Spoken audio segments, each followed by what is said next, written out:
Hi guys, welcome back to my channel. Today I'm going to share with you how to make some delicious chicken con rajas tamales. So in case you guys want to learn how to make this super easy and delicious recipe, just stay tuned and I'll show you how. We're going to begin by bringing to a boil 5 quarts of water. Once it comes to a boil, we're going to add salt, 6 garlic cloves, a white onion, 3 bay leaves, 2 teaspoons of peppercorn, and 7 pounds of chicken breast. And I'm using a mix of chicken breast with rib and just regular chicken breast. Of course, you can use thigh as well or use a whole chicken. Okay, now we're just going to wait and bring it to a boil again. Once it comes to a boil, we're going to remove all of the foam form on top of our broth. And just be careful with the black pepper. Should have added after, but I didn't think right. Okay, so reduce the heat to medium heat, cover it, and allow it to cook for 35 minutes. Meanwhile, we're going to roast 9 chile poblanos and 5 green chiles. Once our chiles are fully roasted, we're going to transfer them to a bowl or a plastic bag and just make sure that you cover them. So now we're going to bring to a boil 25 tomatillos, jalapenos, and I'm going to be using chile de árbol, but you can also use chile serranos depending on how spicy you want your salsa. So just make sure that you cover them with water, set it on high heat, and bring them to a boil. And once our chiles and tomatillos come to a boil, we're going to drain the water and set them to the side. Okay, so now we can get ready to peel and devein our chiles. So it should be very easy. And make sure that you remove the stem and the seeds. Just like that. Okay, so as we peel our chiles, we're going to reserve the green chiles and 1 chile poblano. That's going for the sauce. And the rest of our chile poblanos, we're going to cut them into strips. Okay, so cut it open. Cut it into strips. And then strips again in half. And just repeat the process to the rest of the chiles. Okay, and once we have our rajas, we're going to set them to the side.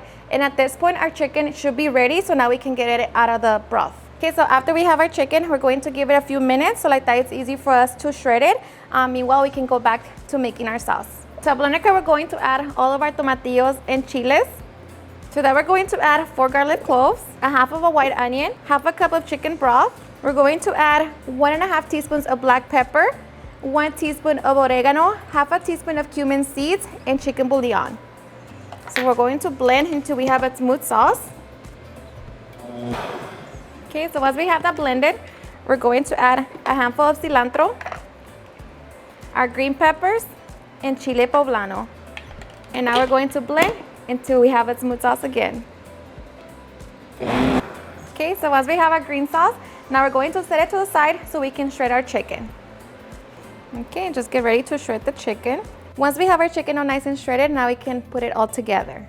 In our pan over medium heat, we're going to add a little bit of oil. Once the heat's up, we're going to add 1 onion. We're going to give it a couple minutes. Okay, and after a couple minutes, we're going to add our rajas and 1 can of corn. So mix it and give it a couple minutes again. Okay, so next we're going to add our chicken. Mix it all in. Okay, so once we mix that, we're going to add our sauce. I'm going to add about a half a cup of broth to my blender. Okay, so just make sure that everything gets well mixed. Okay, and once we mix it all together, we're going to allow it to come to a simmer. Okay, once it comes to a simmer, taste it for salt. And for me, it's perfect, so now we're going to reduce the heat to the lowest setting and allow it to continue simmering for 5 minutes. Okay, and after 5 minutes, our delicious filling is done, so we're going to turn it off, cover it, and set it to the side, and meanwhile, we can work on our masa. Okay guys, so to make the masa, I'm going to be using my stand mixer just because it is quicker and faster. But of course, if you don't have a stand mixer, you can always use a hand mixer. Just keep in mind that it will take a lot longer, as well as if you mix it with your hands. Okay, so we're going to begin by beating 12 ounces of lard. So on medium speed, we're going to beat for 5 minutes. Okay, so after 5 minutes, we're going to reduce the speed to the lowest. And now we're going to add 5 teaspoons of baking powder. And we're going to be using 6 cups of instant corn masa for tamales. And we're going to be alternating between 4 cups of broth. And we're going to also add about 4 to 5 cups of water. So just alternate between the masa and the liquid. until you added all 6 cups of masa and all of the liquid. So I like to add 1 cup of masa and 1 cup of broth. Okay, so once we added all 4 cups of broth, we're going to add between 4 to 5 cups of water. You want your masa to be well hydrated. So at first it's going to be very watery,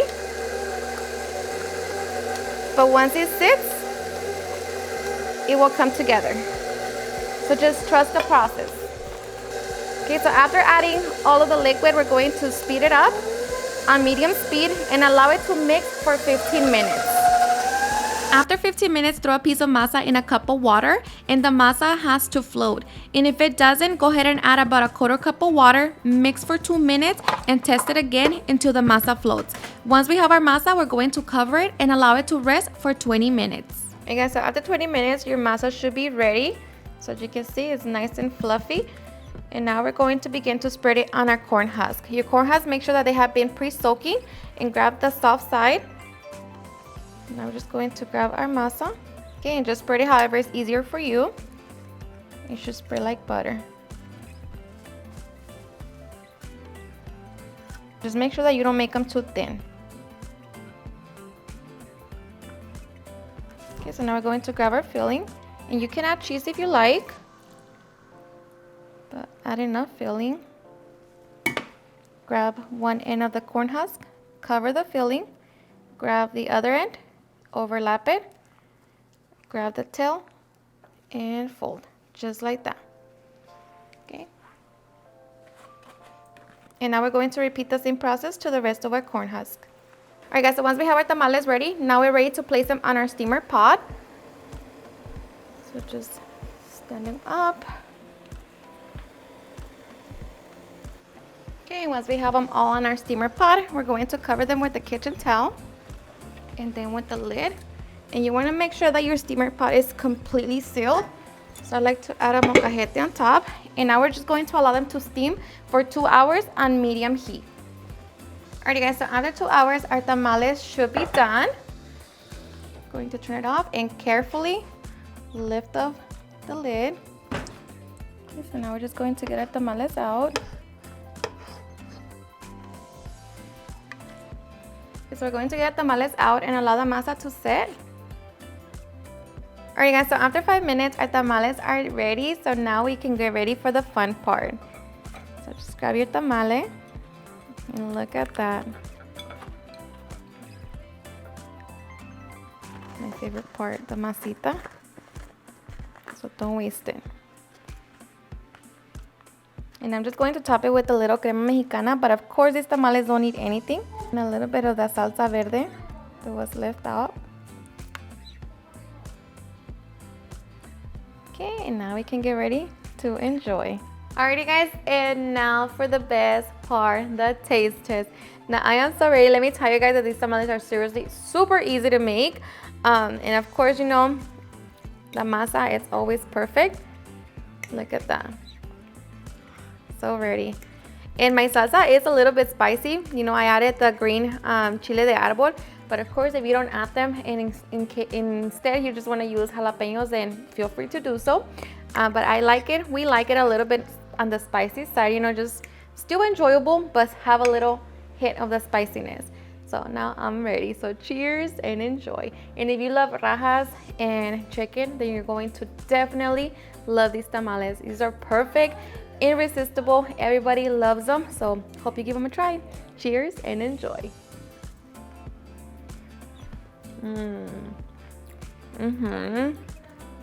Look at that. The masa, so moist, so fluffy. It's perfect. It doesn't need anything. You don't need to sip on anything, you know, after eating your tamal. It's just the best. Look at that. So good. Making tamales is time consuming, but when you have the extra little hands, honestly, create memories, and it makes the time go fast and you just enjoy the moment. So good. Alrighty guys, and there you have it on how to make some delicious chicken con raja tamales. I hope you guys enjoyed watching this video, and if you did, please don't forget to give me a big thumbs up, share with your friends and family, and if you regret this recipe, please don't forget to tag me in any of my social medias, and if you're new to my channel, please hit that subscribe button so you guys keep part of our family. Thank you so much for watching, and I'll see you guys on my next video. Bye.